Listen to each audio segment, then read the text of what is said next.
Good evening and welcome back to Twin States News. I'm Nicole Menner. In their final midweek home game in Starkville, the Mississippi State Lady Bulldogs won their 33rd game of the season, topping the Memphis Tigers to sweep the home-and-home set. The Bulldogs recorded just 5 hits in the contest, but none was bigger than Carmen Carter's 2-run double in the second inning. Freshman Emily Williams earned the win in the circle, tossing 4 1/3, allowing just 1 Tiger run to go up on the board. Senior Holly Ward pitched a scoreless 7th to lock down the win and earn her 4th save of the year. The Bulldogs have just 10 games remaining in the season, beginning with a 3-game weekend series against Florida that kicks off on Friday.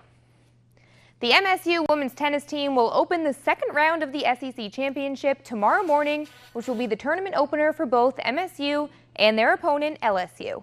Mississippi State is ranked 30th and set as the 7th seed, while LSU is ranked 39th and enters the tournament as the 10th seed.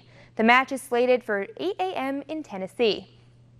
In some Atlanta Braves news, the team has signed veteran slugger Jose Bautista to a minor league contract where the Braves plan on using him as a third baseman. Yeah, you heard me right there. The 6-time MLB All-Star has spent his last 10 seasons in Toronto with the Blue Jays, where he was primarily an outfielder, but he isn't a complete stranger to playing third base. Back in 2007 with the Pirates, he was positioned there and occasionally with the Jays as well.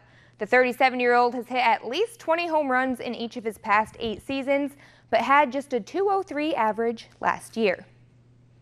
If you were sleeping on the Pelicans in their first round of playoffs against the Trailblazers, well, you should probably wake up. After taking Game 1 on Saturday night, the Trailblazers really needed a win at home last night in Game 2 before the series heads back to New Orleans. So over to the game, and the man of the night would be Jrue Holiday, getting things started early with a one-handed slam, getting the bench all pumped up. He had 12 points in just the first quarter. Third quarter now, and this is a tight one. The Pels up by 1. Holiday dishing it out to AD, and he finishes off the alley-oop.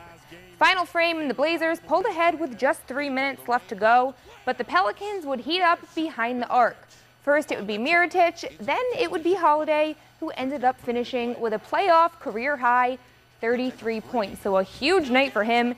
And finally, Rondo would take one from the corner, sinking a triple of his own, and the Pelicans defy the odds and take Game 2 with a 111-102 win. In my opinion, and I may be a little bit biased, but if you can tell me a better two-way player in the league right now, I'm willing to listen. But what we ask him to do and the things that we ask him to do offensively, he was just great tonight. I do what my team needs me to do.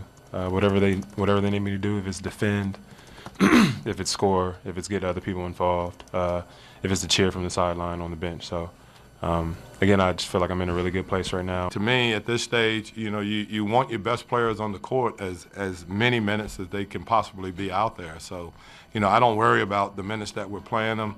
You know, we can rest all the way. We got a 4-hour plane ride that we can rest and sleep, and nobody will bother them. So Game 3 tomorrow in New Orleans. Hopefully the Pels can use home court advantage to keep taking this away. They can end this thing at home. Quickly. Yeah. Which would be great. And make quick work of. I think a lot of people are probably surprised by this, but yeah, well, fans are pleased. Yeah. If you can't win at home, the Trailblazers, I don't know, shouldn't be well, too hard. Portland can't win at home. Yeah, it exactly. Seem So like hopefully the Pels can.